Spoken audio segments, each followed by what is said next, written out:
Hi friends, welcome to Chennai SRM. அரியாசனம் என்ற தலைப்புல group 2க்கான ஒரு சீரியஸ் வகுப்புகள் ஓகேங்களா.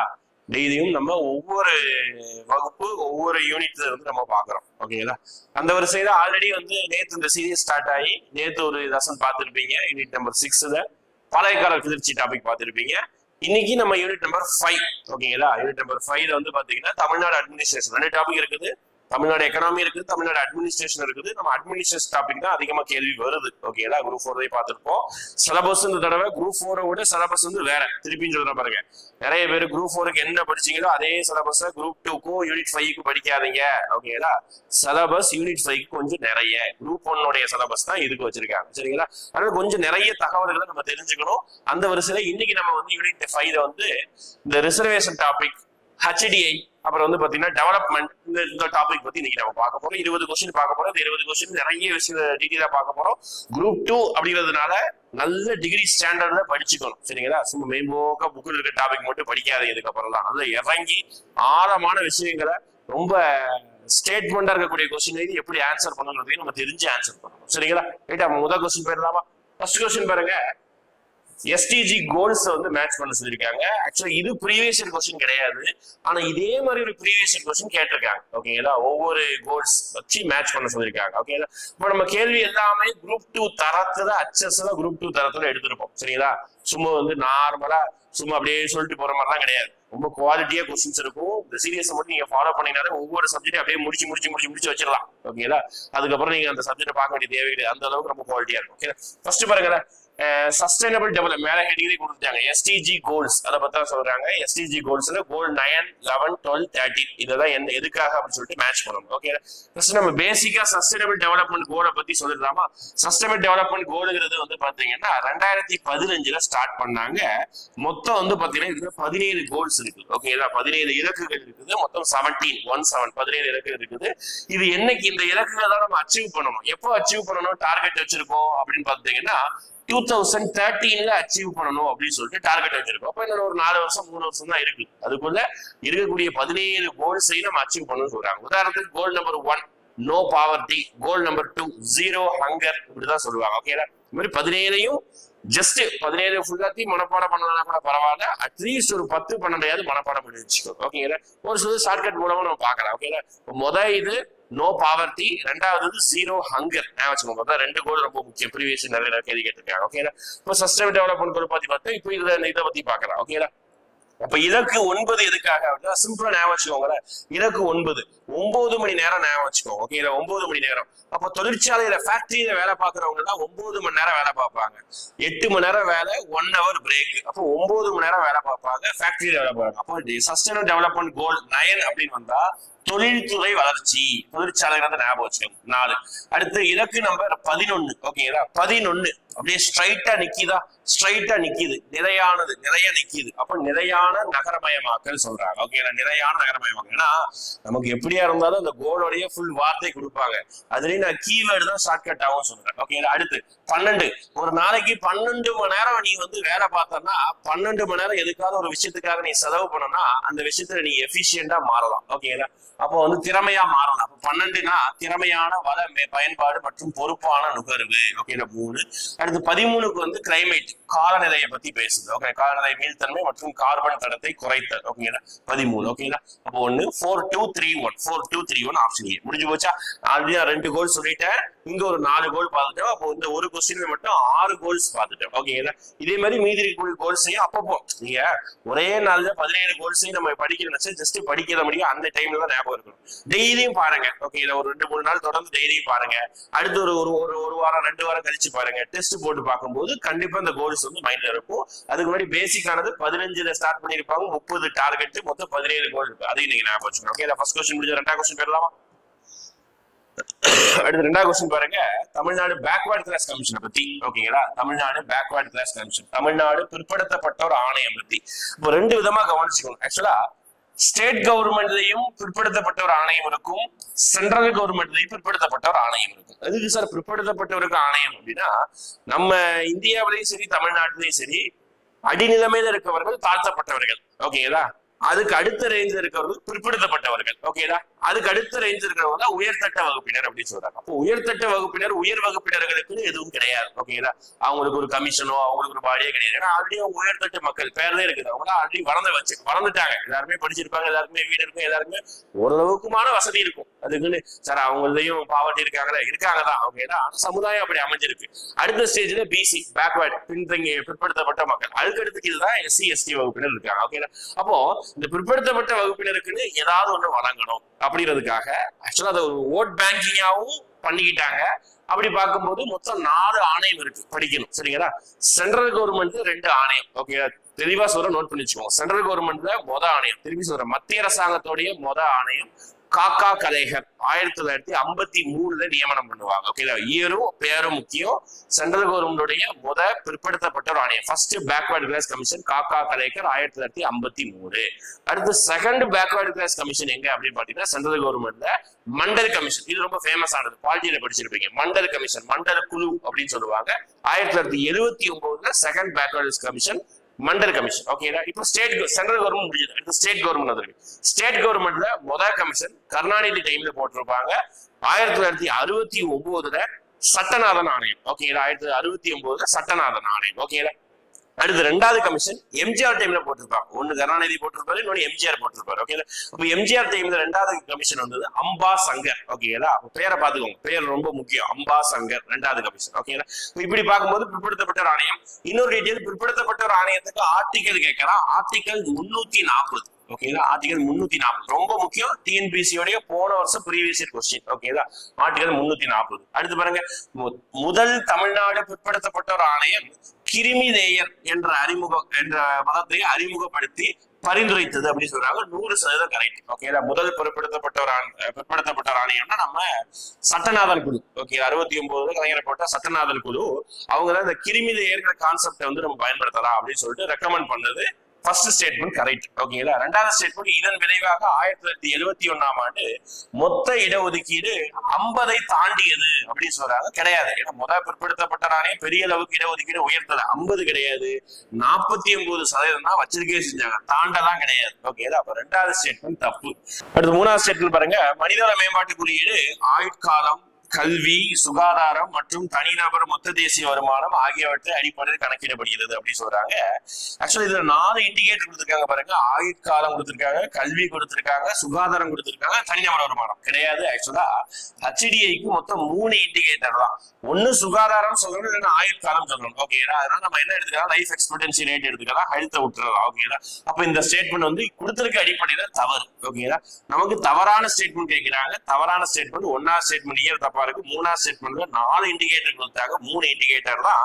அப்போ வந்து ஆன்சர் வந்து 3 1 3 தான் தவறாக பொருந்தியுள்ளது. ஓகேங்களா, அப்ப நபர்களுடைய பெயர் கரெக்ட் தான், கரெக்டா தான் மேட்ச் ஆயிருக்கு. ஓகேங்களா, ஒரு இஸ்லாம் நம்ம இந்தியாவை சேர்ந்தவர், ஒரு பாகிஸ்தானை சேர்ந்தவர். ஓகேங்களா, அடுத்த கொஸ்டின் பாருங்க. அடுத்த கொஸ்டின் ரொம்ப முக்கியமான கொஸ்டின். ஏன்னா கரண்ட் ஈவென்ட்ல 2025 இதோட டெஃபினிஷனை மாத்திருக்காங்க. இந்த மாதிரிதான் கொஸ்டின் கேட்பாங்க குரூப் 2 தரத்துல அப்படிங்கிற போது. ஓகேங்களா, அப்படி பார்க்கும்போது MSME நமக்கே தெரியும், இந்தியாவில MSME நிறுவனங்கள் தான் ரொம்ப முக்கியமானது.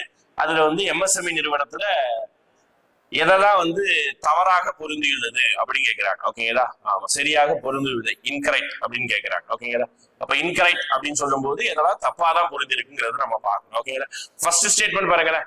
ஃபர்ஸ்ட் ஸ்டேட்மெண்ட் பார்க்கும்போது மைக்ரோ, ஃபர்ஸ்ட் MSME என்ன full form, micro small medium enterprises அப்படின்னு சொல்லுவாங்க. அதாவது குறு சிறு நடுத்தர நிறுவனங்கள், அதுதான் MSME குறியீடு. ஓகேங்களா, அப்ப அதோட டெபினிஷன் வந்து கடந்த ஒரு 5-6 வருஷத்துல 2 தடவை மாத்திட்டாங்க. கொரோனா டைம்ல ஒரு தடவை மாத்தினாங்க, அதுக்கப்புறம் இப்ப ரீசெண்டா போன வருஷத்துல ஒரு தடவை மாத்திருக்காங்க, இந்த வருஷத்துல ஒரு தடவை மாத்திருக்காங்க. சரிங்களா, இப்படி பார்க்கும்போது மைக்ரோவுடைய நிறுவனம், மைக்ரோ குறு, தமிழ்ல சொல்லும் போது குறுன்னு சொல்லணும். குறு நிறுவனத்துடைய டெபினிஷன் முதலீடு இன்வெஸ்ட்மெண்ட் வந்து 2.5 கோடி வரை அப்படி சொல்றாங்க, கரெக்ட். ஆனா வருவாய் வந்து 5 கோடி வரை இருக்கும்னு சொல்றாங்க, தப்பு. ஓகேங்களா, அதாவது ஒரு ஸ்டேட்மெண்ட்லயே ஃபர்ஸ்ட் பாதி ஸ்டேட்மெண்ட் கரெக்டா இருக்கு, 2வது பாதி தான் தப்பு. ஓகேங்களா, அப்ப இந்த ஸ்டேட்மெண்ட் தப்பு. ஓகேங்களா, எப்படி இருக்குன்னு நான் சொல்றேன். சோ இது எத்தனை கோடி இருந்தா கரெக்டா, 10 கோடி இருக்கணும். ஓகேங்களா, 10 கோடி வந்து வருமானம் இருக்கணும். அடுத்து சிறு தொழிற்சாலை வந்து 25 கோடி ரூபாய் முதலீடு இருக்கணும், 50 கோடி ரூபாய் வருவாய்ன்னு சொல்றாங்க, இதுவும் தப்பு. ஓகே, இதுல எத்தனை கோடி இருக்கணும், 100 கோடி ரூபாய் வருமானம் இருக்கணும். ஓகேங்களா. இது எப்படி படிக்கிறாங்க ஒரு ஈஸியா ஷார்ட்கட் நான் சொல்லி தரேன். ஓகேங்களா. அடுத்து நடுத்தர நிறுவனங்கள் 125 கோடி ரூபாய் வந்து முதலீடா இருக்கணும், 500 கோடி ரூபாய் வருமானம் இருக்கும். இது கரெக்ட். ஓகேங்களா. தவறாக புரிந்துள்ளது கேட்கிறாங்க. 1 மற்றும் 2 தான் தவறாக புரிந்துள்ளது. சரி சார், எப்படி ஞாபகம் வச்சுக்கணும் அதை கவனிச்சுக்கோங்க. எப்பவுமே இந்த எம்எஸ்எம்இயோட டெஃபினிஷன்ல ஒரு சின்ன கான்செப்ட் இருக்கு. எப்பவுமே முதலீடு வந்து அதோடைய வருவாயில 4ல சரி அப்படியே மாத்தி சொல்ற பாருங்க. ஆக்சுவலா வருவாய் அப்படின்னு போட்டுறீங்க. ஓகேங்களா. வருவாய் வந்து நம்ம முதலீடு 4 மடங்கா இருக்கு. ஓகேங்களா. உதாரணத்துக்கு ஒரு 25 கோடி ரூபாய் முதலீடுனா வருவாய் வந்து 100 கோடி ரூபாய் சொல்லணும். ஓகேங்களா. எவ்வளவு முதலீடோ அதை விட 4 மடங்கு வருவாய் இருக்கணும். அந்த நிறுவனம் தான் இந்த மைக்ரோ ஸ்மால் மீடியங்கிற டெஃபினிஷனுக்குள்ள வருது எல்லாமே. ஓகேங்களா. அப்படி பார்க்கும்போது இதுல எல்லாமே முதலீடு கரெக்டா தான் இருக்காங்க. 2.5னா அதை 4ஆல மல்டிப்ளை பண்ணுங்க. 4ஆல மல்டிப்ளை பண்ணீங்கன்னா 10 கோடி. 25 crore அதை 4ஆல மல்டிப்ளை பண்ணீங்கன்னா 100 கோடி.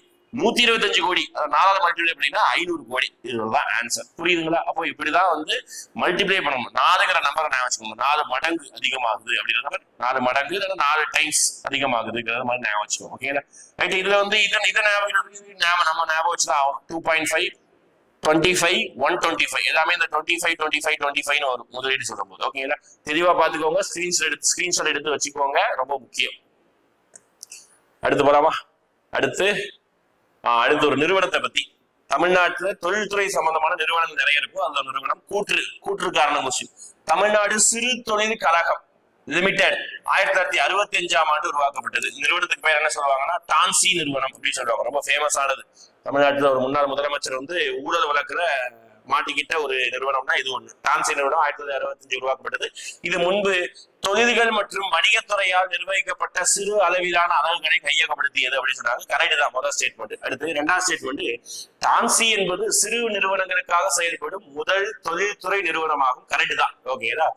முறையா வந்து டான்சி சிறு தொழில் நிறுவனத்துக்காக கொண்டு வந்தாங்க. ஆக்சுவலா 1949ல டிக் அப்படின்னு சொல்லிட்டு ஒரு கம்பெனி கொண்டு வந்திருப்பாங்க. டிக். ஓகேங்களா. தமிழ்நாடு இண்டஸ்ட்ரியல் இன்வெஸ்ட்மெண்ட் கார்பரேஷன் அப்படின்னு சொல்லுவாங்க.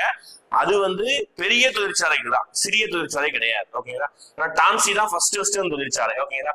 இந்த 2 ஸ்டேட்மெண்ட்டும் கரெக்ட் தான். ஆனா ஃபர்ஸ்ட் ஸ்டேட்மெண்ட்டுக்கு 2ஆம் ஸ்டேட்மெண்ட்டுக்கு ஏதாவது ரிலேஷன் இருக்கானா இல்ல. அங்க என்ன சொல்றாங்க, இது சின்ன துறையை கண்ட்ரோல் பண்ணுது. அதுக்கப்புறம் வந்து பாத்தீங்கன்னா இது இந்த மினிஸ்ட்ரிக்கு தான் இருக்குது அப்படின்னு சொல்றாங்க இதுக்கு முன்னாடி. ஓகேங்களா. ஆனா அதுக்குரிய டெபினிஷன் இங்க இல்லை. அப்போ சரியானதுதான் ரெண்டுமே. ஆனா விளக்கம் இதுதான் மேட்ச் பண்ணணும். சரிங்களா. டிஎன்பிசில கேட்டாலும் ஒரு சில மேக்சிமம் கொஸ்டினுக்கு விளக்கம்னு வரும், ஒரு சில கொஸ்டினுக்கு மட்டும் தான் விளக்கம்னு வரும். ஓகே. இதே மாதிரி மேல என்ன நிறுவனங்கள் தான் இருக்குது அப்படிப்பட்ட சிப்காட் எல்லாருமே கேள்விப்பட்டிருப்பீங்க இந்த வார்த்தை. ஓகே. ரொம்ப முக்கியமானது. சிப்காட், டான்சிட்கோ, சிட்கோ இதெல்லாம் நீங்க படிக்கணும். அப்போ சிப்காட் வந்து எந்த வருஷம் கொண்டு வந்தாங்கன்னா 1971ஆம் ஆண்டு கொண்டு வந்தாங்க. ஓகேங்களா. அதே மாதிரி பாத்தீங்கன்னா டான்சிட்கோ இந்த நிறுவனம் வந்து பாத்தீங்கன்னா சிட்கோ இந்த ரெண்டுமே 1970ல கொண்டு வந்திருப்பாங்க. இது 71, அது 1970. டிக் அப்படின்னு சொல்லிட்டு கம்பெனி சொல்லுவாங்க. அது 1949ல கொண்டு வந்தாங்க. இது எல்லாமே தமிழ்நாடு சம்பந்தமான நிறுவனங்கள். கம்பல்சரி கேள்வி கேட்பாங்க. ஓகேங்களா. நமக்கு ஆக்சுவலா 10th புக்லயே இருக்குது நான் சொல்லக்கூடிய இயர் எல்லாமே. சரிங்களா. அடுத்து பாருங்க. அடுத்து ரொம்ப முக்கியமான ஆர்டிகல் பத்தி ஒரு கொஸ்டின். இடஒதுக்கீடு சம்பந்தமான ஆர்டிகல். ஓகேங்களா. ஆர்டிகல் 15/4 சப்கிளாஸ் 4 பட்டியல் ஜாதியினர் மற்றும் பட்டியல் பழங்குடியினர் ஆகியோரின் முன்னேற்றத்திற்காக வழங்குகிறது. மேலும் இது இதர பிற்படுத்தப்பட்ட வகுப்பினரை சேர்க்கவில்லை அப்படின்னு சொல்றாங்க. தப்பு. ஆக்சுவலா ஆர்டிகல் 15/4 எல்லாரையுமே சேர்க்கும். ஓபிசியை சேர்த்திருக்கோம், எஸ்சியை சேர்த்திருக்கோம், எஸ்டி 3 பேரையும் சேர்த்ததுதான் ஆர்டிகல் 14. இன்க்ளூட் பண்ணணும் எல்லாருமே. சேர்க்கை விலைன்னு சொல்றாங்க. ஃபர்ஸ்ட் ஸ்டேட்மெண்ட் தப்பு. அடுத்து 1950 சட்டம் இயற்றும் போதே இந்த பிரிவு இருந்தது, அரசியலமைப்பு ஒரு பகுதியாக இருந்ததுன்னு சொல்றாங்க. 2ஆவது ஸ்டேட்மெண்ட் தப்பு. ஓகேங்களா. ஏன்னா இப்படி சப் கிளாஸ்ல வந்திருக்கு. இது 1951ல நமக்கு இந்த ரிசர்வேஷன்ங்கிற பிரச்சனையே எப்போ வந்ததுன்னா ஃபர்ஸ்ட் ஓகேங்களா. ரிசர்வேஷன் எதிர்த்து மெட்ராஸ்ல தான் ஒருத்தர் வந்து கேஸ் போட்டார். சம்பகம் துரைராஜன் அப்படின்னு சொல்லிட்டு மெடிக்கல் காலேஜ்ல சீட்டு கிடைக்கலன்னு சொல்லிட்டு கேஸ் போட்டாங்க. ஓகேங்களா. அதுதான் இந்தியாவிலேயே வந்து பாத்தீங்கன்னா இந்த ரிசர்வேஷனுக்காக போடப்பட்ட முதல் வழக்கு. அந்த வழக்கை மையப்படுத்தி தான் இந்திய அரசியலமைப்புடைய முதல் சட்ட திருத்தம், ஃபர்ஸ்ட் கான்ஸ்டிடியூஷனல் அமெண்ட்மெண்ட் ஆக்ட் 1951வது வருஷம் கான்ஸ்டியூஷன் நடைமுறையாகி அடுத்த வருஷமே நடைமுறையானது. அந்த சட்டத்தின் அடிப்படையில் தான் இந்த 15/4 வந்திருக்கு. ஓகேங்களா. அப்போ இந்த ஸ்டேட்மெண்ட் தப்பு. 2 ஸ்டேட்மெண்ட் தப்பு. தவறானது கேட்கிறாங்க. சி தவறானது. ஓகேங்களா. ரைட்டா. ரைட். அடுத்து ஒரு புக்கு பாருங்க. சோசியல் ஜஸ்டிஸ் கான்செப்ட்ல அது எக்கனாமிங்கிற கான்செப்ட்ல இது வரலாம். புக் கேட்டிருக்காங்க. And uncertain glory. இந்த க்ளோரிங்கிற வார்த்தையை பார்த்தோம்னா ஈஸியா ஆன்சர் பண்ணிடலாம். ரொம்ப எளிமையானது. அந்த புத்தகம் யாருடையது அப்படின்னு பாத்தீங்கன்னா அமர்த்தியா குமார் சென், அமர்த்தியா சென் அவருடைய புத்தகம் தான். ஆனா ஆப்ஷன்ல எங்கேயுமே அமர்த்தியா சென்ங்கிற பேரே இல்லை பாருங்க. ஆனந்த நாகேஸ்வரன், ரகுராம் ராஜன், கௌசிக் பாசு, ஏகே சென் மற்றும் ஜேன் டிரோஸ் அப்படின்னு சொல்றாங்க. ஆக்சுவலா இந்த புத்தகத்தை எழுதியது 2 பேர். ஒருத்தர் அமர்த்தியா குமார் சென், இன்னொருத்தருடைய கோ ஆத்தர் அப்படின்னு சொல்றாங்க. அவர் துணை ஆசிரியராக ஜூன் டிரோஸ் அப்படின்னு சொல்றாங்க. ஓகேதா. அமர்த்தியா குமார் சென் தான் ஷார்ட்டா என்ன கொடுத்திருக்கோம், ஏகே சென் அப்படின்னு சொல்றாங்க. ஓகேங்களா. இவர் வந்து பாத்தீங்கன்னா இவர் வந்து இந்தியாவிற்கான நோபல் பரிசு வாங்கியவர்கள். ஓகேங்களா. பொருளாதாரத்திற்காக இந்தியாவிற்கான நோபல் பரிசு வாங்கியிருப்பாங்க. அந்த நோபல் பரிசு வாங்கினது 2 பேர். ஒருத்தர் அமர்த்தியா குமார் சென், இன்னொருத்தர் வந்து பாத்தீங்கன்னா நம்ம இது ஆப்ஷன் கொடுக்குற அபிஜித் பானர்ஜின்னு சொல்லுவாங்க. இவர் வந்து பொருளாதாரத்திற்கான நோபல் பரிசு 1998 வாங்கியிருப்பாரு. இந்த புத்தகம் 2013 வெளியிடப்பட்டிருக்கு. ஓகேங்களா. 2 பேருமே ரொம்ப முக்கியமான எக்கனாமிஸ்ட். ஓகே, ஜீன் டிரோஸும் ஏகே சென்னும். சரிங்களா. அடுத்து போலாமா. அடுத்து சமூக ஜனநாயகம் அதன் அடித்தளத்தில் இல்லாவிட்டால் அரசியல் ஜனநாயகம் நிலைத்திருக்க முடியாது. ரொம்ப ஃபேமஸான கொட்டேஷன். ஓகேங்களா. அதாவது political democracy cannot last unless they rise at the base of its social democracy அப்படின்னு சொல்றாங்க. இந்த மாதிரி கொஸ்டின் கூட்டுற வச்சு கொஸ்டின் கம்பல்சரி குரூப் 1 குரூப் 2ல 2-3 கொஸ்டின் கேட்கிறாங்க. அதனால நம்ம யூனிட் 9 சம்பந்தமாகவும் ஐஎன்எம் யூனிட் 5 சம்பந்தமாகவும் ஐஎன்எம் சம்பந்தமாகவும் நம்ம நிறைய கொட்டேஷன்ஸ் எல்லாம் படிச்சே ஆகணும். ஓகேங்களா. அந்த வரிசையில பாத்துக்கிட்டீங்கன்னா இந்த ஸ்டேட்மெண்ட் யாரு, ஜனநாயகம் டெமோக்ரஸி இதை பத்தி யார் பேசுவா, அம்பேத்கர் அவருடைய கூற்று தான் இந்த கூற்று. ஓகேங்களா. ரைட். அடுத்து வந்து பாருங்க தமிழ்நாட்டுல இந்த மாதிரி டேட்டா. ஓகேங்களா. இதுக்கு முன்னாடி வந்து பாத்தீங்கன்னா டிஎன்பிசி இந்த மாதிரி டேட்டா எல்லாம் கேட்க மாட்டாங்க. இப்ப நம்பர்ல நிறைய விளையாடுறாங்க. ஓகேங்களா. நம்பர்ல அதுவும் கவர்மெண்ட் வெளியிட்ட அறிக்கையுடைய நம்பர்ஸ் வச்சு எவ்வளவு நம்பர்ஸ் நம்ம மனப்பாடம் பண்ண. ஓகேங்களா. அப்போ நம்பர்ஸா மனப்பாடம் பண்ணாம அதோடைய அளவை மனப்பாடம் பண்ணாங்க. 50% மேலையா, 60% மேலையா, இந்த மாதிரி ஞாபகம் வச்சுக்கோங்க. ஆனா அங்க ஆப்ஷன் பார்க்கும்போது தெரியும் எல்லாமே கிட்டத்தட்ட நியர் வேல்யூவா இருக்குது. இப்போ தமிழ்நாடு பொருளாதார ஆய்வறிக்கை. ஓகேங்களா. நம்மளுடைய எக்கனாமிக் சர்வே அடிப்படையில 2023-24 ஆண்டில் தமிழ்நாட்டின் நகர்ப்புற பணியாளர்கள் எத்தனை சதவீதம் பேர் சேவை துறையில் பணியாற்றினர் அப்படின்னு கேட்கிறாங்க. தமிழ்நாட்டுல மொத்தம் வேலை பார்க்கிறவங்கள பாதி சதவீதத்துக்கு மேல நம்ம ஊர்ல சேவைத்துறை தான். 54.63% தமிழ்நாட்டுல சேவைத்துறை தான். தமிழ்நாடு கவர்மெண்டுடைய அபிஷியல் டேட்டா. ஓகேங்களா. இந்த மாதிரிதான் கேட்பாங்க கொஸ்டின். அதனாலதான் அந்த மாதிரி கொஸ்டின் வச்சிருக்கிறோம். அடுத்து வந்துருங்க. அடுத்து ரொம்ப முக்கியமான கொஸ்டின் மொத்த தேசிய மகிழ்ச்சி குறியீடு. எப்படி HDI குறியீடை பத்தி நல்லா படிக்கணுமோ அதே மாதிரி கிராஸ் நேஷனல் ஹாப்பினஸ் இண்டெக்ஸை பத்தி நல்லா படிச்சுக்கணும். மொத்த தேசிய மகிழ்ச்சி குறியீடை பத்தி நல்லா படிச்சுக்கணும். ஓகேங்களா. அப்படி படிக்கும் போது என்ன கொடுத்துருக்காங்க, இது 1 வரும். சரிங்களா. அப்போ இதுல எதெல்லாம் வரும் அப்படின்னு கேட்கிறாங்க. எதெல்லாம் 4 தூண்கள் அப்படின்னு கேட்கிறாங்க. ஓகே, இதை பார்க்கலாமா.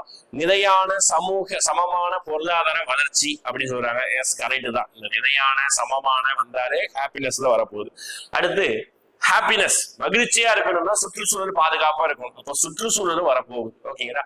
அடுத்து மாநில இறையாண்மை அரசியல் உறுதிப்பாடு. இதெல்லாம் வந்து நமக்கு எது கிடையாது, நமக்கு ஹாப்பினஸ் கூட வராது, இண்டெக்ஸ் கூட வராது. ஓகேங்களா.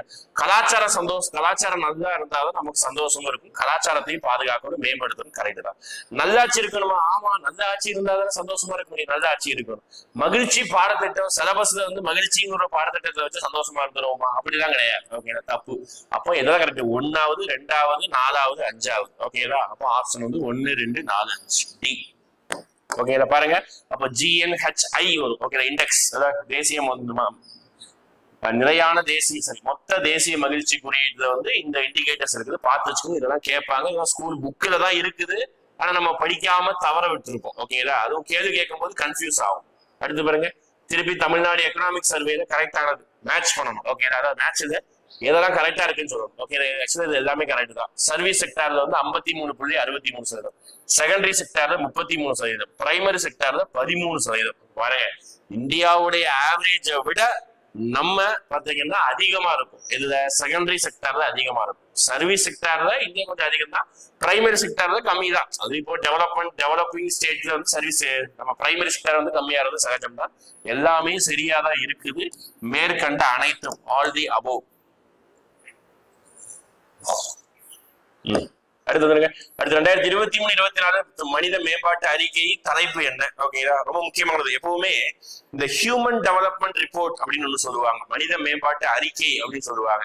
அது எந்தெந்த வருஷம் தான் விட்டாங்கிறத பாத்துக்கணும். ஓகேங்களா, ஃபர்ஸ்ட் தடவை பாத்தீங்கன்னா 2003 வந்து பாத்தீங்கன்னா நமக்கு மனித மேம்பாட்டு அறிக்கை அப்படிங்கிற விஷயத்தை வெளியிட்டு இருக்காங்க.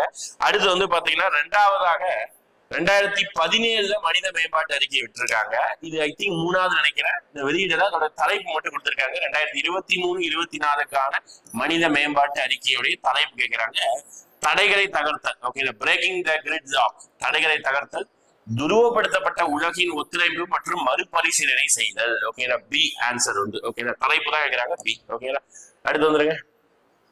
அடுத்து 2001 - 2011 வரை தமிழ்நாட்டின் பாலின விகிதம் எவ்வளவு மேம்பட்டுள்ளது அப்படிங்கிறாங்க. ஓகே, ரொம்ப முக்கியம். ஓகேங்களா, ஒரு காலத்துல கொஸ்டின் வந்து தமிழ்நாட்டுடைய செக்ஸ் ரேஷியோ எவ்வளவு, தமிழ்நாட்டுடைய எஜுகேஷன் ரேட் எவ்வளவு அப்படின்னு கேட்கறாங்க. அது இப்ப கொஸ்டின் எப்படி இருக்கு பாருங்க, அப்படியே மாத்தி கொஞ்சம் ட்விஸ்டா கேட்கறதுக்காக அப்படி பண்ணிருக்கிறோம்.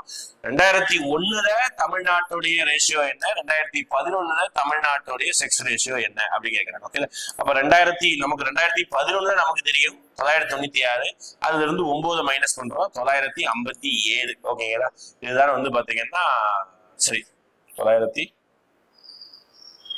987. ஓகேங்களா, இது நம்ம 9 கூட்டும் போதுதான் என்ன வந்துருது அப்படி பாத்தீங்கன்னா 996 வந்துடும். 9 தான் இன்க்ரீஸ் ஆயிருக்கு. ஓகே, 9 ரேஷியோ வந்து இன்க்ரீஸ் ஆயிருக்கு. 1000க்கு 9 பேர் வந்து பெண்களாக கூடியிருக்காங்க. ஓகேங்களா, ரைட்.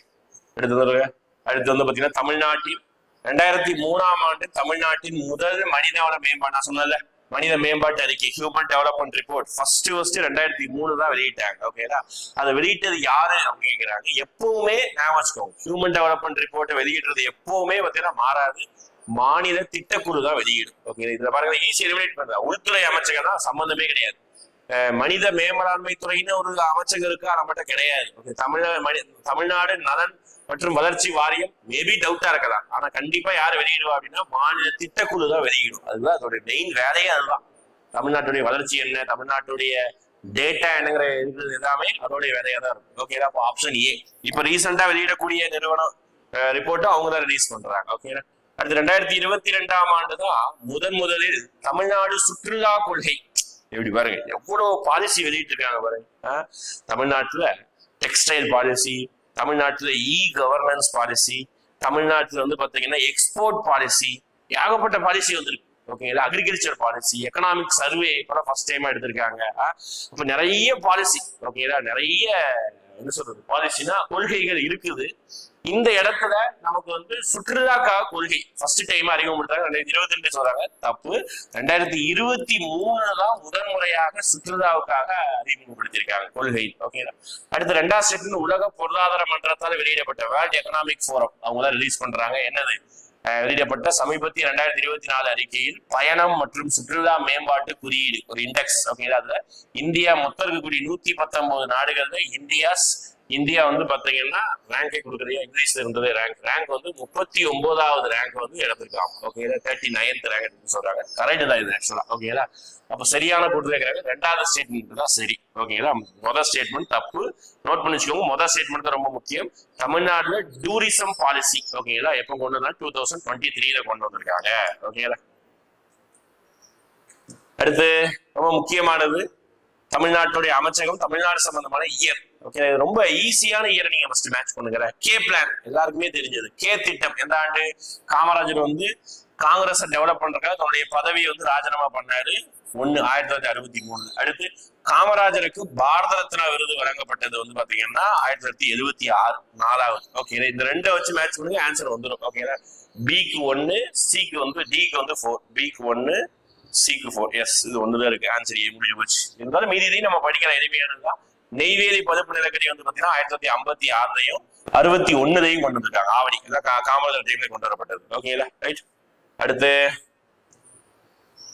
ஸ்டேட்மெண்ட் கொஞ்சம் தெளிவா புரிஞ்சு படிக்கணும் இந்த ஸ்டேட்மெண்ட். ஓகேங்களா, காரணம் சார் கூற்று கோயம்புத்தூர் பகுதி குஜராத்திற்கு அடுத்தபடியாக இந்தியாவில் ஜவுளி ஏற்றுமதியின் முன்னணியில் உள்ளது அப்படின்னு சொல்றாங்க. இந்த ஸ்டேட்மெண்ட் கரெக்ட் தான். ஓகேங்களா, ஆக்சுவலா நல்ல கவனிச்சுக்கோங்க. ஆக்சுவலா ரீசெண்டா வெளியிட டேட்டா அடிப்படையில் தமிழ்நாடு வந்து எலக்ட்ரானிக் பொருள் எக்ஸ்போர்ட், லெதர் ப்ராடக்ட்ல டெக்ஸ்டைல் ப்ராடக்ட்ல எக்ஸ்போர்ட் பண்றதுல ஃபர்ஸ்ட் பிளேஸ். ஓகேங்களா? ஆனா இங்க தமிழ்நாடுன்னு மென்ஷன் பண்ணல. ஃபர்ஸ்ட் வார்த்தை என்ன கொடுக்குறாங்க? கோயம்புத்தூர் பகுதி அப்படிதான் சொல்றாங்க. ஓகேங்களா? அப்போ கோயம்புத்தூர் பகுதினா குஜராத்துக்கு அடுத்தபடியா இருக்கு. சேம் கரெக்ட் தான். கோயம்புத்தூர் பகுதினா எதாவது கோயம்புத்தூர், திருப்பூர், ஈரோடு, திண்டுக்கல், கரூர் ஆகியவற்றை உள்ளடக்கிய தமிழ்நாட்டின் மேற்கு பகுதியில் தான் பெரும்பாலான நூற்பு ஆலைகள் உள்ளன. எஸ், 100% கரெக்ட் தான். நீங்க சவுத் சைடு போனீங்கன்னா பெரும்பாலான நூற்பு ஆலை இருக்காது.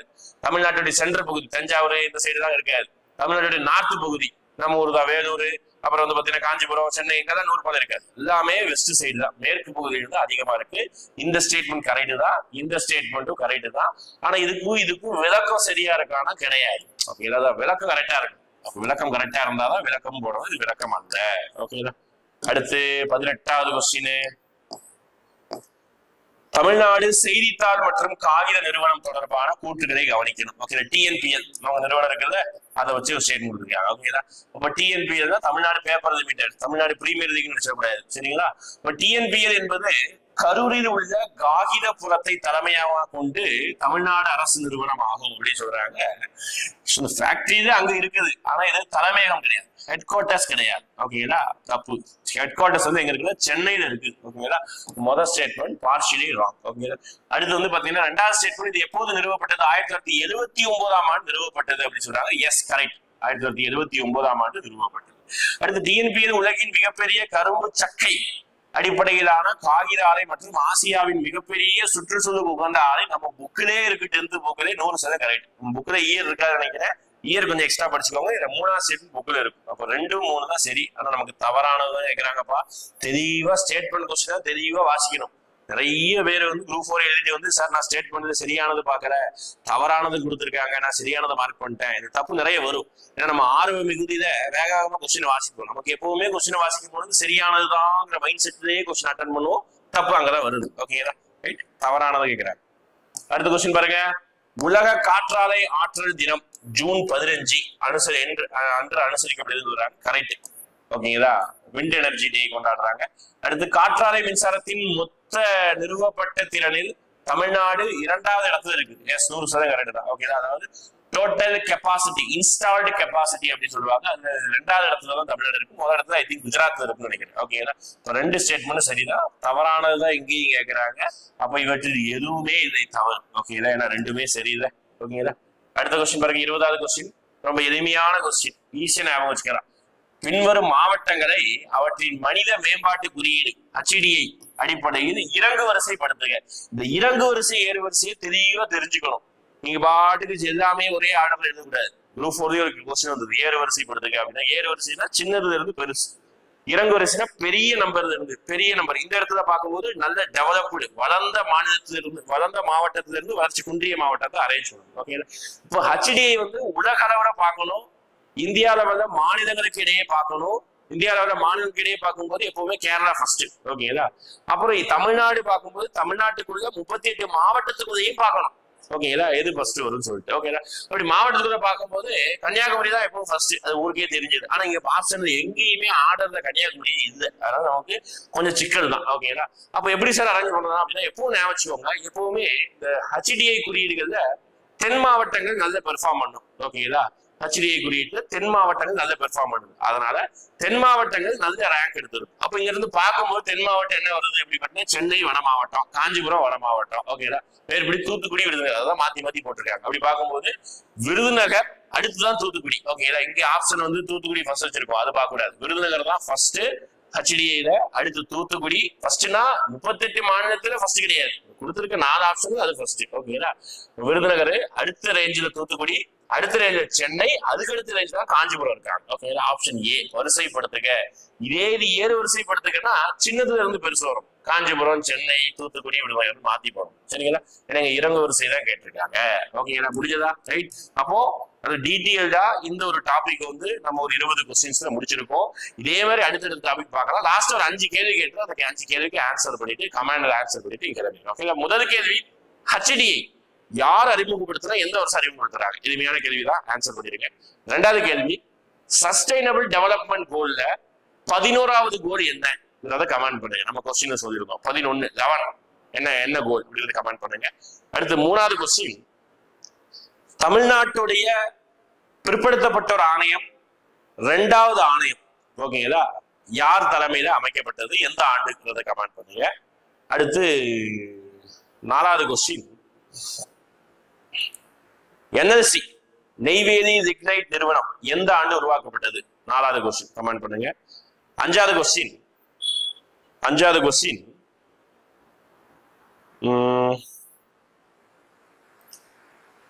ரிசர்வேஷன் எடுத்திருந்தோம், புக்ஸ் எடுத்திருந்தோம்.